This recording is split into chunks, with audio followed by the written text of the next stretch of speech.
আসসালামু আলাইকুম, ঈদ মুবারক। ফরিজ কিচেন আপনাদের সবাইকে স্বাগতম। আশা করছি সবাই ভালো আছেন। আজকে নিয়ে এলাম ঈদ স্পেশাল রেসিপি কোনাফা। আমি যেভাবে রেসিপিটি তৈরি করি সেভাবে করে দেখাচ্ছি।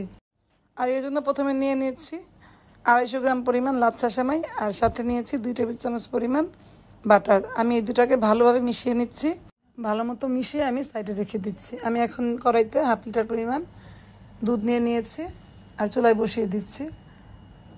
আমি দুধটা অলরেডি একটু শুকিয়ে নিয়েছিলাম, আর একটু শুকানো হয়ে গেলে আমি 1/4 কাপ পরিমাণ কনডেন্স মিল্ক দিয়ে দিচ্ছি। এটা ভালো মতো মিশিয়ে নিচ্ছি। তো মিশানো হয়ে গেলে আমি 1 চিমটি পরিমাণ লবণ দিয়ে দেব। আর আমি 3 টেবিল চামচ পরিমাণ কর্নফ্লাওয়ার ঠান্ডা পানিতে গুলিয়ে রেখেছিলাম। এখন এই গরম দুধের সাথে অল্প অল্প করে মিশিয়ে দেবো যাতে জমাট না বাঁধে। এটা ঘন হচ্ছে আস্তে আস্তে, আর যে পরিমাণ ঘন আমি রেখেছি এরকমই ঘন করতে হবে, কারণ এটা যখন ঠান্ডা হয়ে যাবে আর একটু জমাট বেঁধে যাবে। তো এটা যখন ঠান্ডা হবে আমি একটু ক্রিম চিজ দিয়ে নিব। এটা না দেওয়া যায়, এটা স্কিপ করা যাবে। দিলে এটার টেস্ট আর একটু বাড়বে, অথবা হেভি ক্রিমও দেওয়া যায়, এগুলো সবই অপশনাল। এটা অলরেডি ঠান্ডা হয়ে গেছে। আপনারা হয়তো খেয়াল করেছেন আমি ক্রিম চিজটা একটু ব্লেন্ড করে দিয়েছি যাতে এটা ভালোভাবে মিশে যায়। আপনারা চাইলে সরাসরি দিতে পারেন। তো আমার রেডি ক্রিমটা, এখন আমি এটা তৈরি করব। আমি এর জন্য একটা মোল্ড নিয়ে নিয়েছি। এটা একটা পুডিংয়ের মোল্ড বা যে কোনো কেকের মোল্ডও নেওয়া যায়। আমি পুডিংটা নিয়েছি, এর জন্য এটা একটা ঢাকনা দিতে হবে। তো আমি ভালো করে এটাতে বাটার মাখিয়ে নিচ্ছি। বাটারটা অনেক পরিমাণ লাগবে, আর চতুর্দিকে একটু ভালো করে মাখিয়ে দিতে হবে। মাখানো হয়ে গেলে আমি ওই যে লাচ্ছা সেমাই আর বাটারের মিশ্রণটা এটাতে চেপে চেপে দিয়ে দিব। আমি এখানে 2টা লেয়ার করব। আমি ভালো করে চেপে নিচ্ছি। এটা ঠিক মতো একটু চারদিকে আমি একটু উঁচু করে দিব যাতে ক্রিমটা মাঝখানে থাকে। এখন একটা স্প্যাচুলা দিয়ে ভালোভাবে চেপে দিচ্ছি। এরপর মাঝখানে ক্রিম দিয়ে দিচ্ছি। ক্রিম দেওয়ার পর এটা টেস্ট বাড়ানোর জন্য আমি কাজু বাদাম আর পেস্তা বাদাম একটু গুঁড়া করে নিয়েছি। ঘরে থাকলে দিয়ে নেবেন, না হলে দরকার নেই। তো আমি এই ক্রিমটার উপরে গুঁড়াটা ছড়িয়ে দিব।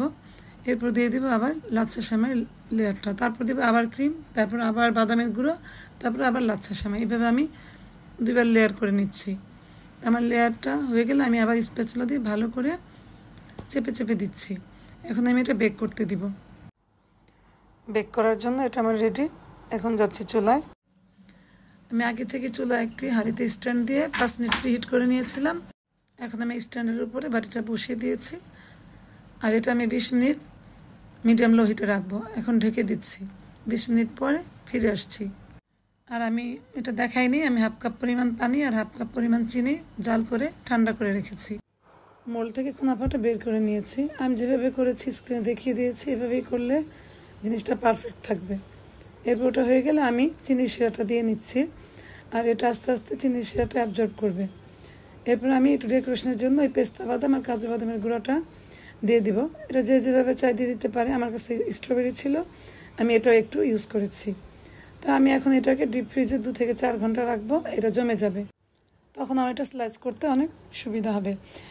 এই রেসিপিটা কম বেশি সবাই ট্রাই করে, আমিও অনেকবার করেছি এবং মাশাল্লাহ আমার রেসিপিটা অনেক ভালো হয়েছে। এজন্য আপনাদের সাথে শেয়ার করলাম। আশা করি আমার এই ভিডিওটা আপনাদের অনেক ভালো লাগবে। আর ভালো লাগলে অবশ্যই লাইক, শেয়ার অ্যান্ড কমেন্ট করবেন। ফ্রিজ থেকে বের করে নিয়েছি। এখন এই আমার কোনাফার এই অবস্থা, কতটা সুন্দর হয়েছে। আর এখন কাটলে বোঝা যাবে কতটা পারফেক্ট হয়েছে। তো আমি একটু কেটে দেখাচ্ছি।